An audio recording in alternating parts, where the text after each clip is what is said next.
Well, for the last time in the regular season, away we go. The Bearcats end the season. They end the Big 12 season much like they began it, with a whimper, as Oklahoma State defeats the Bearcats in Stillwater 78-67. It was, believe it or not, a 66-65 game with 4 minutes to go. Cincinnati did not score until there were 5 seconds remaining. Oklahoma State did score, and the Bearcats limp into the Big 12 tournament, and that is putting it mildly. This show, as always, brought to you by Mio's Pizza. Go see our good friends at Mio's. They will get you taken care of. Maybe you're going to a Bearcats baseball game. That sounds fun. Stop by, see our friends at Mio's. Great pizza, thin crust, deep dish. Love the steak hoagies. A wide variety of ice-cold beverages, including Cincy Light. So get to Mio's. They will take care of you, and go watch some Bearcats baseball. Jordan Bishel puts a product worth watching on the floor or on the field, the diamond, whatever it is. All right, Aaron. Do we have to do this? Like, I guess we're contractually obligated to do this. It's kind of like the crown, right? It's like the crown. I have no idea. I'm just here so I don't get fined. I guess. What a shitty game that was. They looked okay right out of the gate. Then they went to sleep for about 15 minutes. Then they woke back up and looked like they might actually, in spite of not playing well for a majority of the game, they might actually accidentally win this game. And then they took a dirt nap for the final 4+ minutes of the game. Simas Lukosius makes a 3 to cut it to 66-65. Cincinnati had all the momentum. They said, that's disgusting. We have nothing to do with that. They rushed shots. They turned it over. They did not play with any poise. And the end result is much the same, as they end up 7-13 in the Big 12 and 17-14 on the season. I'll just say this. This offseason would have felt much different if you went into it at 9-11 in the conference and at least looking like, you won 7 of the last 10. You had a bad start to Big 12 play that turned into a disaster, but you righted the ship and you rode that to the finish line. And instead, they got back in the race, and then they ran the car into a tree as they got close. And there's nothing really left good to say about any of this, as they finished with the same number of wins that they had in conference last year. 2 more losses because they added 2 more games. You cannot talk about progress. You cannot talk about figuring it out. You cannot talk about righting the ship. All of those things are out the window. We talked about the goodwill was tossed out the door on Wednesday night. They put it in the dumpster, and then they caught it on fire today, getting down by 18 in the first half. Aaron, have at it. What do you want me to say about that game? That was something. We're contractually obligated to say something. They didn't look interested to be there. They were as interested to be there playing that game as I am here to talk about that game. It was absolutely abysmal to watch. It was somehow worse than Wednesday. I saw a basketball hit the side of the backboard. There were more air balls in that game. And there were more air balls in that game than I can remember. I saw that hit the top of the backboard. The bank was not open. It was turnovers how many turnovers? Somehow there were only 13 turnovers in that game. I don't know how there were only not in the game by Cincinnati. Yeah, I can tell you why. It's because it felt like they all happened at like very important moments, like starting to come back, starting to get some momentum, and then you throw it away 2 times. Like, you know, you anytime you started to feel good about this game, Aaron, anytime you started to feel like, okay, like they settled down, they started actually playing a little bit of defense, as opposed to when they let Oklahoma State, I think, score on 8 trips in a row. They went 8 for 8 at one point in the first half to build up the 18-point lead. And then they turn it over, or they give up an offensive rebound. They're down 3. They get a stop. Day Thomas just stands on the baseline. Like there's a guard, right? Or Geraldine is standing right there. And instead of boxing him out, he just lets him grab it and lay it in to make it a 5-point game. I think that was when the air went out of the balloon. Like they get the 3 to cut it to 1. Day fouls. Can't do that in that situation. You got to sit down and guard. You can't let the guy get downhill on you. But then the next trip, you just stand there and watch a guy, a point guard, a 5'10" guy, just stand. He didn't even make a move, Aaron. He was just standing wide open. Nobody put a body on him because Day Thomas is standing under the basket, ball watching. Boop, boop, up to 5, and that was it. That was the night for Cincinnati. Like that's a microcosm of the entire conference campaign, is not boxing out to give up the ultimate, like, you know, dagger kind of offensive rebound to a 5'10" point guard. Well, it seemed, I don't know how we only lost the rebound battle by 4, because it felt like I didn't feel like Cincinnati was pulling rebounds nearly at the clip that Oklahoma State was.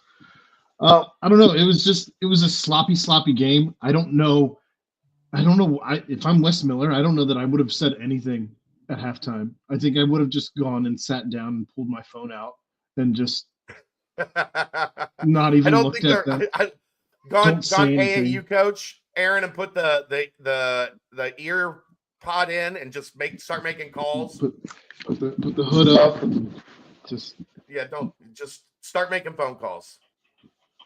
Call Sean Abayev and make sure he's still interested. Oh man. I mean, and the problem is you got good Dan Skillings. Once again, Day and Jizzle, which is the epitome. This is again the epitome of why you can't run it back with those two as your top 2. If that was good, 30, that was good. Dan Skillings. I didn't think it was good. Aaron, it was above average, but it wasn't good.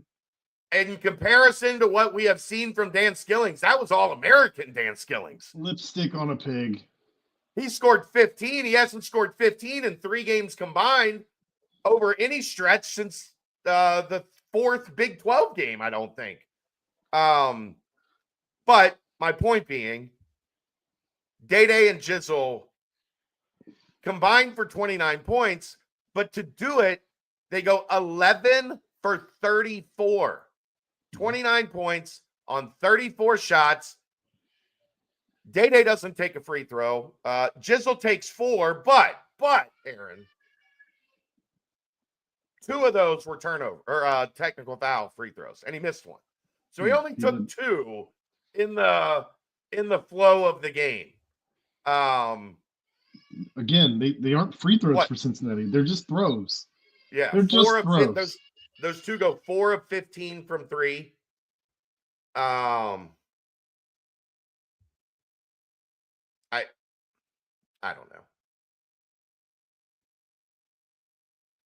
It was I don't know how you call 7 of 13 Dan Skillings with 0 rebounds. 0 rebounds. He wasn't a net negative, Aaron. He was only -4. You know how much of an improvement is that he played 27 minutes and he was only -4? Like, that's the best he's played in 2 months. Mark, they're not moving on from Wes. Like, you guys can say that all you want. John Cunningham has already told you, Wes is coming back next year. Wes is coming back next year. What a weird thing, by the way, to drop that at 1 a.m. Like, at least make it a Friday night news dump, not 1 a.m.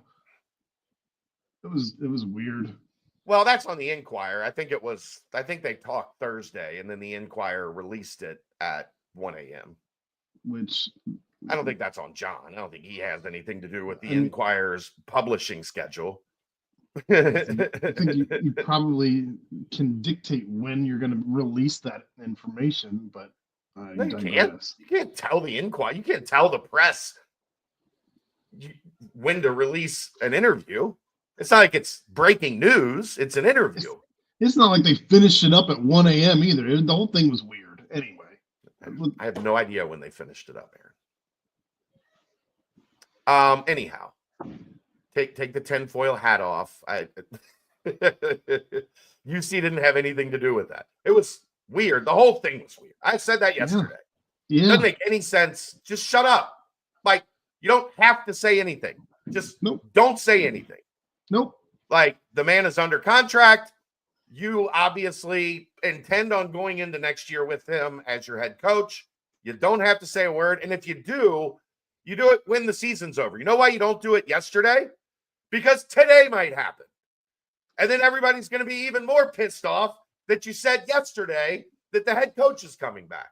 That's why you don't say anything. Just hide out. For what? Why did you need to? There was no reason to. Right. I agree. Just quietly hang out in the shadows and let everybody else do the talking for you. It's very strange. Very, very strange. Lucy Loves Bananas says he's got 100. How close did that get us to the buyout? Well, right now, John, that gets you $12,999,900 from the buyout. So almost there. But yeah, a lot of it, like the season ticket stuff, I know they have to do that, but you got to be able to read the room a little. This fan base is angry right now. Angry. And that's not gonna, like, none of this stuff is gonna go over well when you know the fan base is pissed off. You know it. You're throwing wood on the fire. Like, the fire's already burning, and you're like, how do we put this fire out? I got it. Give me some wood. Bring a whole new load of wood in here, and we'll throw that on the fire. That should put it out. What are we doing? I don't know. Not doing anybody any favors to do that. But anyhow, I don't even have any desire to talk about this. I mean, of course, the former Xavier guy that Xavier said wasn't good enough and forced him out ends up at Oklahoma State and goes for 24-8 in 26 minutes, 9 of 18 from the floor. And that must be nice. You know, you need a bucket, you throw it into somebody, they get you a bucket. That would have been good. It worked for Oklahoma State. They kept doing it. It kept working. They kept getting points. Cincinnati failed to do so. Yeah.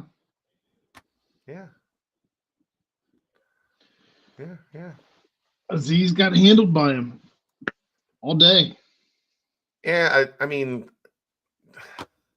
a lot of that too, some of it was Aziz coming over to help and nobody stepping in the passing lane to the big guy. Like, Aziz helps off of a guard, and the guard, instead of getting in between the ball and Usman, just stands there. Again, more just standing, just very casual, Aaron. No urgency, no, like, busting your ass.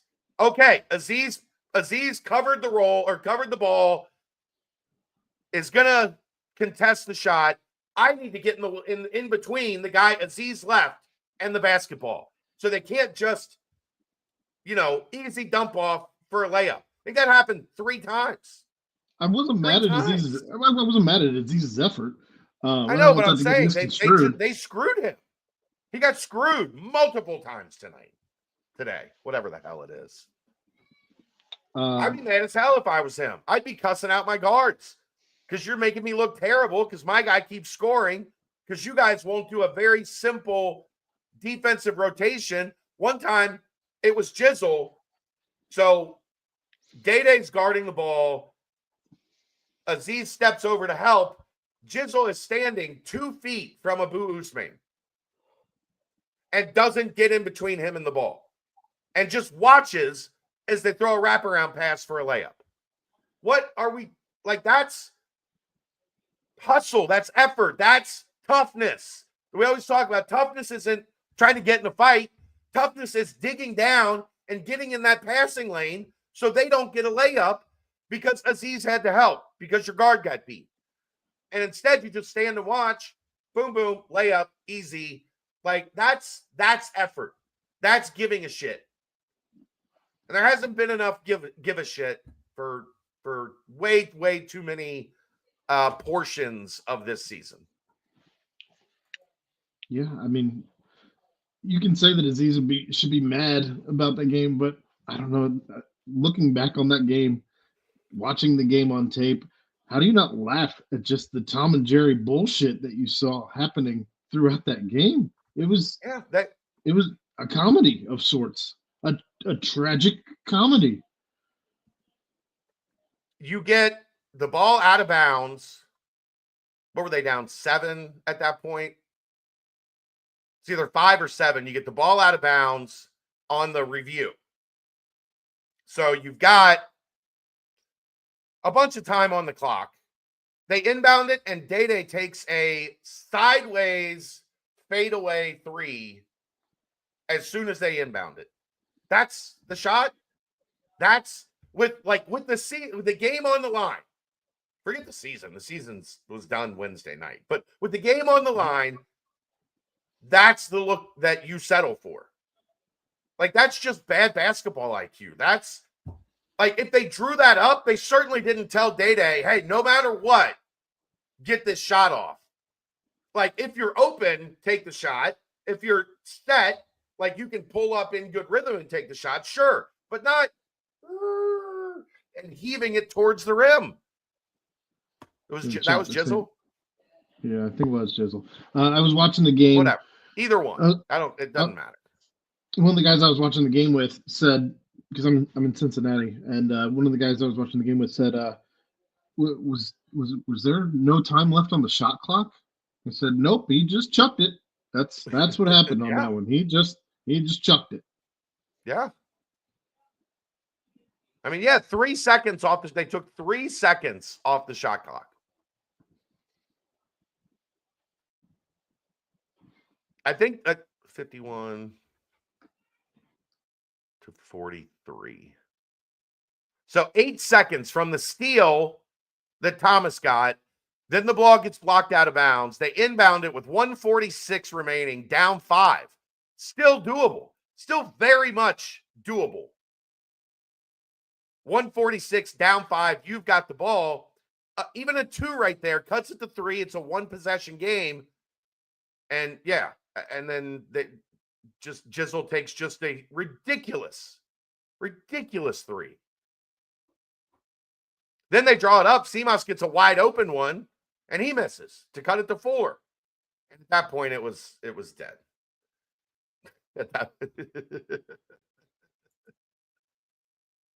To be fair, Jizzle's like a 29% 3-point shooter. He probably thought it was a good shot. Well, he shot 28% last year and 29% this year. 22% today from 3. Yeah, well, it's probably below. He's probably down to 28% now on the season. Are they playing Oklahoma State again in the first round? I don't even know, man. I don't even know.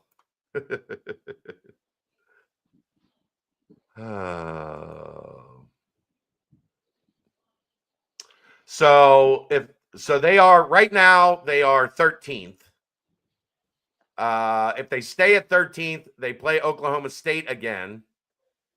If UCF wins against West Virginia tonight, they drop to 14th.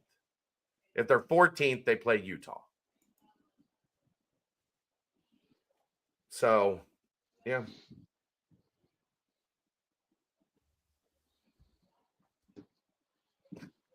Good God. What do you guys want to talk about? I still am.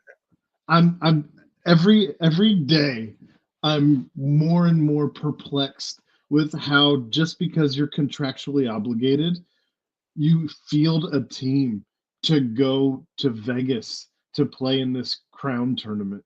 I don't understand. And obviously it's not just going to be Cincinnati that has that issue, but as every day, every game goes by, like if we're playing this tournament game next week, I can only imagine what it looks like, and trying to figure out who's going to Vegas is a complete mindfuck. Can the players opt out before Vegas? Well, the transfer portal opens March 24th, and the Crown Tournament begins March 31st. So, yes. Yes, they can. Look, guys, we have a ton of basketball. We have a ton of shows on this Bearcat Journal Network.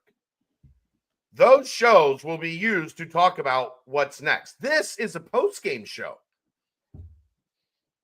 Talk about the post-game. I don't know what the hell to talk about, but I don't have any answers for you on what's next. No idea. Couldn't tell you. Like I've said a couple times, if you would ask somebody at the end of January, blow the whole thing up. If you would ask somebody in the middle of February, that we're getting it figured out. The guys are still fighting, they're figuring things out. Let's see where this thing goes down the stretch. And now, probably back to blow it up. I mean, I made my feelings clear on that Wednesday night. If that's the fight you're going to get from a team with their NCAA tournament hopes on the line in the final home game of the regular season, Senior Day, and they come out like they performed on Wednesday and then backed it up with a loss at Oklahoma State today, then you don't have the right guys. You don't have the right guys. A funk, Alex, a funk. It's not a slump, it's a funk. Can they sit out the Crown? No. How many times do we have to tell you guys? It is contractually obligated by Fox for the Big Ten, the Big East, and the Big 12. The two teams in each conference that are the highest in net that don't make the NCAA tournament, they have to go to the Crown. They have to. Contractually obligated. Why didn't Dylan play very much today? He was getting killed. If they don't have 5 players left on the roster, I don't know how you force the team to go to the Crown. You have to. That's how they created the tournament, Aaron. So you're going to play with 4? There's no way. There's no, oh, hey, sorry. No, the contract to make this tournament happen includes making the top 2 teams from each of those 3 leagues play in this tournament. I don't think this tournament's going to last more than 2 or 3 years because I think they're going to realize it is the dumbest idea ever. I'm just to my understanding, there's no getting out of this tournament. You have to play it. I don't know how you can make a team play that doesn't have a roster. Thoughts on Betsy's minutes? I thought he should have played more. He hit a 3. I thought he played pretty good defensively, moved his feet pretty well, did a really good job against a guard trying to drive to the rim. He did pick up a foul, but I would have had him in there more. I don't know, especially with Dylan playing significantly lower minutes today than he has been, and Josh not being able to hit a shot. I would have had Betsy in there probably a little bit more. Yeah. The crown might be an NIL thing. I can't get an answer on that. Nobody will straight up just say yes. I believe there's money involved. I don't know. I couldn't give you a definitive answer on that.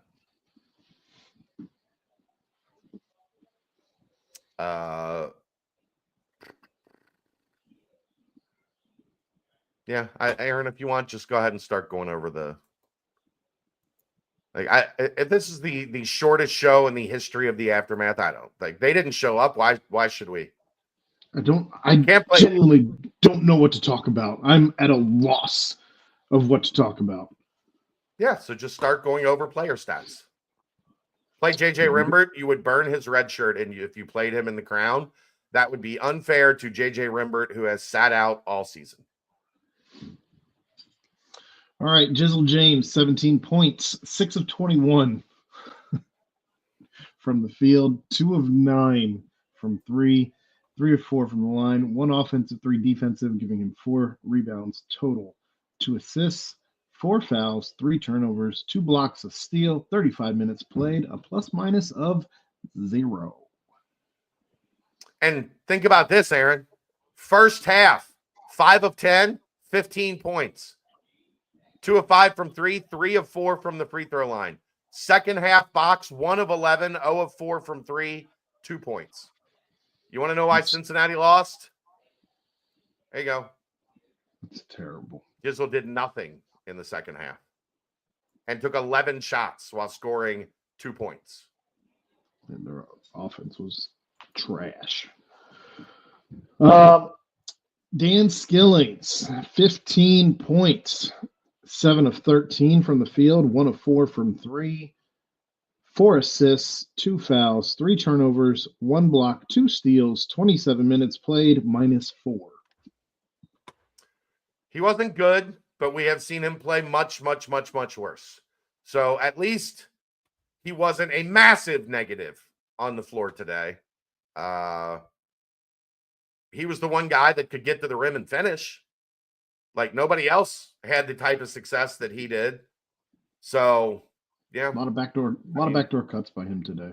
He did cut well off the ball, which is something he's always done above average, I guess. No, don't say always when he took 8 weeks off this season. Yeah, but he would still cut. Like they didn't throw him the ball, or if they did, he missed it. I'm saying he's the one guy that's not afraid to actually like make a hard cut to the basket, whereas everybody else kind of tends to just stand around. Day Thomas, 12 points, 5 of 13 from the field, 2 of 6 from 3, 2 offensive, 3 defensive rebounds, giving him 5, 3 assists, 3 fouls, 3 turnovers, 2 steals, 34 minutes played, minus 10. His defense didn't even look good today. No, I mean, I don't. Arturo Dean's good with the ball. Had 8 assists, and Day really struggled to stay in front of him. Had him on skates at times. He was not the defensive stalwart that we expect him to be. Aziz Mandego, 8 points, 4 of 4 from the field, 1 offensive, 7 defensive rebounds, giving him 8. 1 foul, 3 blocks. He did. He was altering shots when he wasn't blocking quite a bit, as long as it wasn't Usman. 27 minutes played, minus 13. I mean, if I had to give somebody like my MVP award for the game, it would probably be Aziz. 3 blocks, 8 rebounds, 8 points. Like, he played hard, did everything he could. Physically, a guy like Usman is going to be tough for him because he's bigger and thicker and going to get to his spot on the block, where Aziz just can't really do a whole lot with that. But I thought he played better than anybody else did in terms of being, serviceable on both ends of the floor and doing what he was asked to do. So I'll give Aziz credit for that, mainly because I really don't have a lot of credit to give anybody else. All right, and then we have a trio of Bearcats at 4 points. We'll start with Josh Reed, 4 points, 2 of 7 from the field. He has fallen in love with the Dirk fadeaway. 0 for 3 from 3, 0 for 1 at the line, 2 offensive, 7 defensive, giving him 9 rebounds to lead all Bearcats, 1 assist, 1 foul, 1 steal, 23 minutes played, -8. Whatever magic there was in the 3-ball for Josh Reed there for 2 weeks has gone away. Airball Josh was back and wide open. I mean, a couple just wide open, Aaron, like momentum, like altering shots, and nowhere close. The countdown to 100 or 1,000 for Josh has not changed much in the past 2 games. Not changed much at all. It's not changed much in the past 2 games. 4 points for Dylan Mitchell, 2 of 3 from the field, 4 offensive, 1 defensive, giving him 5 rebounds, 4 assists, 2 turnovers, 23 minutes played, -9. I think he blew a couple defensive assignments that made Wes mad, and Wes pulled him. Personally. I mean, he had one, I think he came in, had a bad defensive possession or 2, and then came right back out. I don't know that for sure. That was just my view of it. I know he did it with CMOS once as well. CMOS checked in, gave up a layup, and was immediately subbed right back out. So I don't know, maybe that was just frustration with not getting it done defensively. That, and they did play better defensively for most of the second half until most of the end was free throws. But yeah, the last 2 games, Dylan hasn't had a lot of juice. I'd agree. 4 points scored for CMOS Lukosius, 1 of 4 from the field, all threes, 1 of 2 from the free throw line. 1 defensive rebound, 2 assists, 2 fouls, 1 turnover, 16 minutes played, -8. I thought he was a liability defensively all game. Most everybody was, and he was on the list. He was definitely, look, teams have him figured out. When he checks in, they are going at him and going at him regularly because he just doesn't have a position to guard. Like in this league, he's not long enough to guard the 4s. He's not quick enough to guard the 3s. And wherever he is, the ball is finding him generally on purpose. And he's getting abused. It's bad. Then you have no points for Rayvon Griffith, 0 for 1 from the field. It was a 3. He did have an assist, a foul, a turnover, 2 minutes played, ± of 0. And then Arlington Page, no points, 0 of 1 from the field as well. 1 foul, 3 minutes played, +2. I forgot Tyler Betsy. 3 points, 1 of 2 from the field, 1 of 1 from the 3-point line, 1 defensive rebound, 1 foul, 1 block, 7 minutes played, -5. I mean, had a nice little, when they were getting back in it at the end of the first half, they had that 14-4 run to end the half. Tyler gets a block, comes down the floor, trails the play, hit him with an open look, bangs the 3. I thought he made another good defensive play right after that. So he had a good little stretch. Like I said, I would have gotten him on the floor in the second half at some point. I guess the thought process is what they were doing was working to get it, all the way down to 1. But I probably would have given him at least a segment there in the middle of that second half to see if I could get another 3 out of him. And I thought defensively, He played about as well as he has all season, just for a short, unfortunately, for a 7-minute stretch instead of a 13 to 15-minute stretch. Yeah, this game was not worse than Wednesday. No. I guess they did have 14 second chance points on the 12 offensive rebounds. That was a good stat. Yeah, that's a plus. They once again shot 25% from three, 7 of 28. Only 57% from the line, but again, 4 of 7. Like, does it really matter if you shoot 57% from the line if you only go to the line 7 times? Like, it's really not that big of a deal. Raj, I think Wes is lost. I think he's tried to push every button he can with this team, and it is very hard to get them to respond.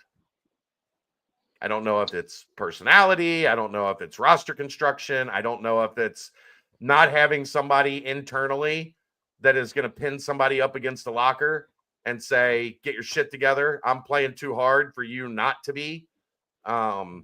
It's probably some combination of all of those things. But, you know, this is not a team that responds. I'll tell you that right now. I'm totally okay if anyone not named Tyler McKinley enters the portal. He did nothing wrong this year other than get injured. So if everyone else wants to enter the portal, so be it. Yeah, I mean, I get your point. It's at this point, Aaron, that like if somebody stays, I'll be like, okay. If somebody leaves, I'll be like, okay. Like, I don't care either way. I'm not all in or all out on anybody when it comes to, you're probably going to keep 4, 5, 6 guys, I would assume, just so you're not building an entire new roster. But I don't care who it is. Why not build a whole new roster? West Virginia did. Aaron, because you want to spend more money on the top. If you're spending money on filler so that you can have a team and practice, like, you keep your own guys that you can keep for a reasonable amount of money. I'm not overpaying anybody. If somebody comes in and says they want this and I have them valued at that, okay, here's the paperwork to go to the portal. But in order to accomplish what I'm talking about accomplishing, which is rebuilding the top of the roster, you can't be spending on 8, 9, 10, 11 substantial amounts of money. So bring in JUCO A, B, and C and throw them on the bench. Okay, Aaron. We're never going to agree on this. They're going to bring back some guys. They're not going to just empty out the entire roster. There's going to be 4, 5, 6 guys. Well, you're going to be wrong. I don't know what to tell you. That's the thing about cancer, though. That's the thing about this team is infected with cancer, and if you don't get rid of all of it, you're bringing back the cancer. It's probably not a good time to use that analogy with me. Okay. Just saying. Sorry. It's okay. But, I mean, you're going to need a couple guys. Like, they're not going to wipe out everybody. My point being, who stays, like who those guys are, I don't care. I really don't. If it's Josh and Tyler McKinley and Day, whatever, like there needs to be massive changes at the top of this roster. That would be my entire focus. Like, spend whatever you have to spend to go get 3 new top of the roster dudes and figure out the rest with whatever money you have left from there. My point being, you're going to be able to spend a little bit less to keep some of your own guys, as opposed to just clearing the book. They're not going to clear the book. Do they think Hickman can get his waiver? They think there's a possibility. It doesn't seem likely to me. We'll see.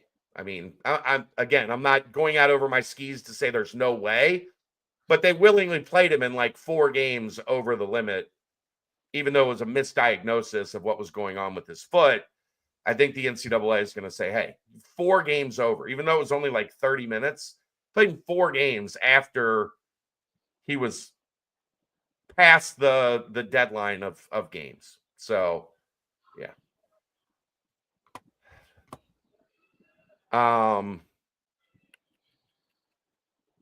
Yeah, I mean, I don't know.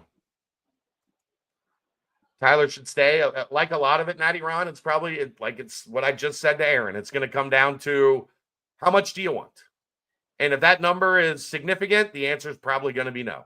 Because I ain't paying a lot for anybody to stay, Aaron. That's where I will agree with you. If somebody's $200,000 over what I think they're worth, hi, there's compliance.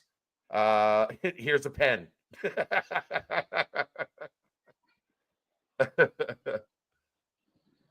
Oh. Summit's freshman's going to be a dude. Yeah. John Goebel, do you know who KJ beat to take Summit to regionals today? Did you see that, Aaron? No. Summit played Clark Montessori. Oh. So the regional finals was Cash versus KJ. Interesting. KJ's got a freshman that is going to be nationally relevant. But I don't know. You got anything else? I really don't. Nope.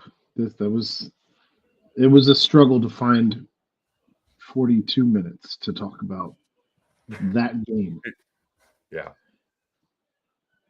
We're lucky we did get to 42 minutes. I mean, when we started the aftermath this season on basketball, I don't think we were doing our shows were roughly about 40 to 45 minutes. Yeah, but like bye games, there's not a whole they beat the piss out of a bad team. There's not a whole lot to really. In hindsight, we probably should have had more fun talking about those games. Yeah, if we would have known, we just witnessed. Yeah. I think it's going to be a Cincy Light kind of night. I don't think I'm not going to be able to deal with that. There's a lot of good basketball coming up tonight, so I'm going to have some Cincy Light and not think about the Bearcats for a while because woof, that was ugly. Ugly. Down 18 in the first half. Cut it to 1. 4 minutes left. Here we go. Lose by 11. That takes a special kind of bad to be able to pull off. We'll check on where they are seated tomorrow night. So we'll see you then. That is the Aftermath, brought to you by Mio's Pizza, live from the Cincy Light Studios, right here on BearcatJournal.com. See ya!